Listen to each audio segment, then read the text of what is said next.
Orang yang pro Megawati itu begitu mendewakan Soekarno, seakan-akan Indonesia itu dimulai dari Bung Karno, sampai ada paham Soekarnoisme bahwa Indonesia itu seakan-akan dimulai dari Soekarno. Memang deklarator kemerdekaan Indonesia itu Soekarno, tapi umat Islam atau partai-partai Islam itu tidak kecil hati, karena embrio yang bernama Indonesia itu dari tahun 1908, sebelum ada partai nasionalis yang berani melawan kolonialisme Belanda, adalah partai-partai Islam. Sehingga kebangkitan Indonesia dimulai 1908, karena saat itu yang pertama mencetus ide melawan Belanda adalah kiai-kiai Islam, yaitu saat itu bikin serikat dagang Islam, terus lama-lama menjadi serikat Islam, terus lama-lama menjadi partai Islam. Dimulai dari angkatannya Hos Cokroaminoto, jenis Haji Umar Said Sinten Cokroaminoto, itu disingkat jenis Hos Cokroaminoto.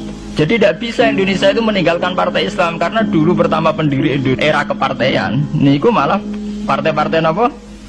Islam yang lahir di Solo, di Jogja.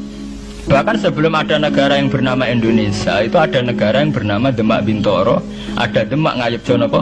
Karto. Itu semua negeri apa? Islam.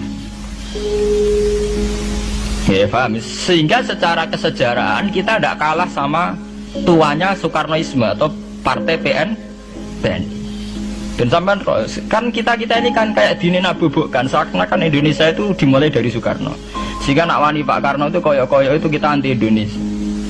Ya kita tidak mungkin nggak menghormati Soekarno, beliau sebagai pahlawan besar kita hormati ya, tapi ya kebesaran Pak Karno demi bangsa Indonesia jangan kemudian direduksi, disederhanakan hanya melewati partai.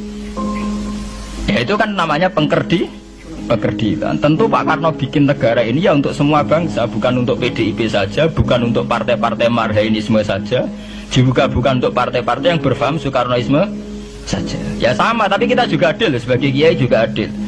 Hos Cokroaminoto bikin partai Islam adalah untuk mengusir Belanda dari bumi Indonesia, yang nantinya juga untuk kepentingan semua bangsa Indonesia, tidak hanya yang Islam saja.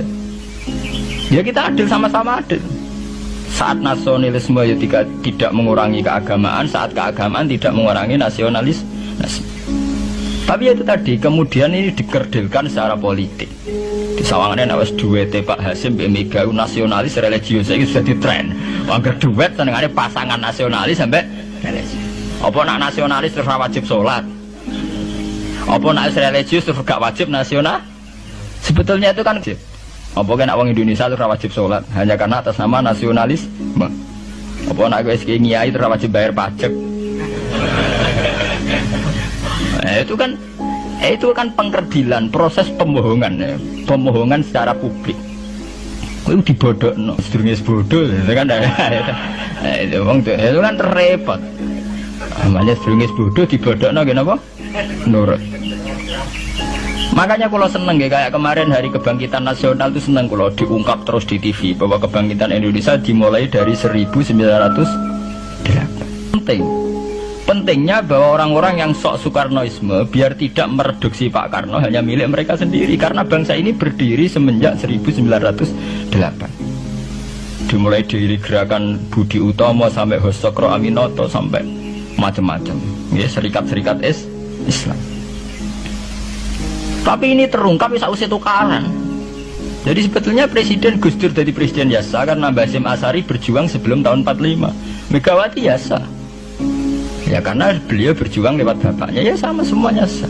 Pak SBY juga sah karena keluarga militer. Apa meneh dekne mantune Sarwaedi sing ra roh sapa? Perjuangannya mertuane. Gak iso adol bapak ya adol mertuane. Pokoke sing dikena didol pokoke. Tapi artinya sama, kita secara sejarah itu sama. Kita sebagai santri juga tidak kalah sejarah. Karena berdirinya nasional udah lewat para kiai. Itu takono sejarawan manapun, kayak profesor siapa di UI, siapa saja profesor-profesor sejarah bilang bahwa awal kebangkitan Indonesia itu dari partai-partai Islam. Bahkan versi orang nasionalis sekalipun tuh bilang, karena Islam adalah satu agama yang paling sensitif terhadap penjajahan. Karena Islam melahirkan satu paham jihad, bahwa ketika ada kolonial Belanda, wong Islam terinspirasi harus jihad. Sehingga lahir partai-partai Islam. Dulu yang dilawan itu perdagangan. Ini kalau cerita sejarah, santri-santri sadar. Jadi santri salaf dengan model sekarang sing raro duit, raro dagang itu sebetulnya mengkhianati pendiri santri. Lho boten niku lho fair, sing gak seneng dagang, gak seneng mergawe itu mengkhianati pendiri pesantren. Sampeyan lihat sejarah, tahun 1908 itu namanya tidak SI, tidak Serikat Islam, tapi Serikat Dagang Islam.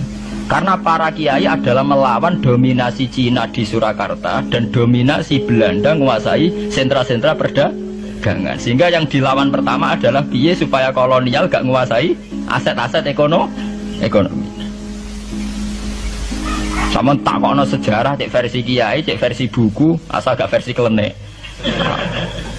Itu pertama yang dilawan para ulama adalah penguasaan aset ekonomi oleh Cina dan Belanda, sehingga mereka bikin serikat dagang.